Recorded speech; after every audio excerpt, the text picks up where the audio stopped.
ভূপতিনগর গরম, কারণ এনআইএ এর ওপর হামলার অভিযোগ উঠেছিল, দুজনকে গ্রেফতার করা হয়েছে তৃণমূলের।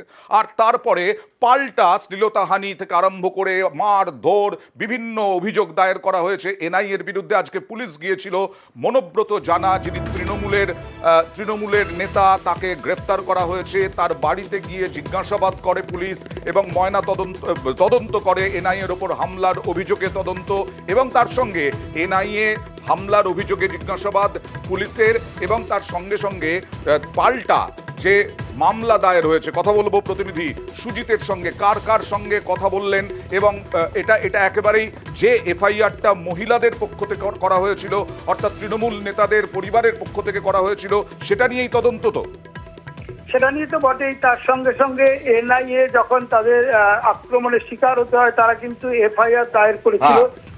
দুজনকে গ্রেপ্তারের পর গিয়ে ভূপতিনগর থানা, অর্থাৎ প্রথমে এনআইএ যে এফআইআর করে বা অভিযোগ দায়ের করে, পরে কিন্তু যে ধৃত তৃণমূল নেতার স্ত্রীও কিন্তু ভূপতিনগর থানায় অভিযোগ জানায়। সব মিলিয়ে দুরকমই তদন্ত, দুই বিষয় তদন্তে কিন্তু আজকে পুলিশ কাঁথি মহকুমা পুলিশ, সিআই, ওসি সহ পুলিশের টিম মহিলা পুলিশের সঙ্গে ছিল এবং তার বাড়িতে যায়, প্রতিবেশীদের সঙ্গে কথা বলেন, প্রত্যক্ষদর্শীদের বয়ান রেকর্ড করেন, একই সঙ্গে বাড়ির ভেতর ঢুকে সবকিছু খতিয়ে দেখেন যে অভিযোগগুলো করা হয়েছে তার পরিপ্রেক্ষিতে। অর্থাৎ দু ধরনের অভিযোগের তদন্তে পুলিশের যে বলা যায় যে জিজ্ঞাসাবাদ সবটাই কিন্তু করা হয়েছে এবং সেটা রিপোর্ট আকারে রাজ্যে পাঠানো হবে এমনটাই জানানো হয়েছে।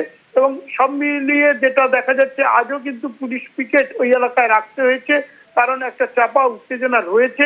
দুদিন আগের ঘটনা নিয়ে যেমন রাজনৈতিক চাপানুতর, যেমন পুলিশের তদন্ত চলছে, তেমন কিন্তু একটা থমথমে পরিবেশও রয়েছে ওই এলাকায়। কেননা ইতিমধ্যে আরো যাদের নাম রয়েছে এনআইএ যে দুজনকে গ্রেপ্তার করেছে, তা বাদেও জেলা পরিষদের সদস্য মানব পড়ুয়া সহ 3 জনের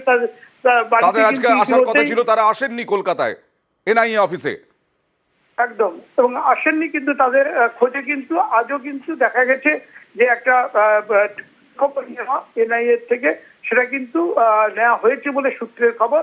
এখনো পর্যন্ত ভূপতিনগরের যে ঘটনা তা নিয়ে সব পক্ষ থেকে কিন্তু পুলিশ কিংবা এনআইএ এর তরফে কিন্তু একটা তৎপরতা রয়েছে, লক্ষ্য করা যাচ্ছে। আপাতত ধন্যবাদ। অর্থাৎ যারা অভিযোগ দায়ের করেছেন এনআইএ এর বিরুদ্ধে, তা নিয়েও তদন্ত, এবং এনআইএ এর ওপর হামলার তদন্ত করতেও পুলিশ গিয়েছে ভূপতিনগরে ওই মনোব্রত জানা বলাই যিনি তৃণমূল নেতা মাইতি, তাদের বাড়িতে। আর প্রত্যক্ষদর্শী তিনি কি বলছেন দেখুন। এটা বললাম যে এখানে তো যে গাড়িটা ভাঙা দেখাচ্ছে, সেই গাড়িটা তো এই রাস্তায় ঢুকতে পারবে না, এই তো ছোট রাস্তা। আর যেখানটা দেখাচ্ছে সেখানটা কি যে ফাঁকা মাঠের মধ্যে দেখাচ্ছে, আর যেখানটা বিক্ষোভ হয়েছিল ওখানে কোনো মাঠ নেই।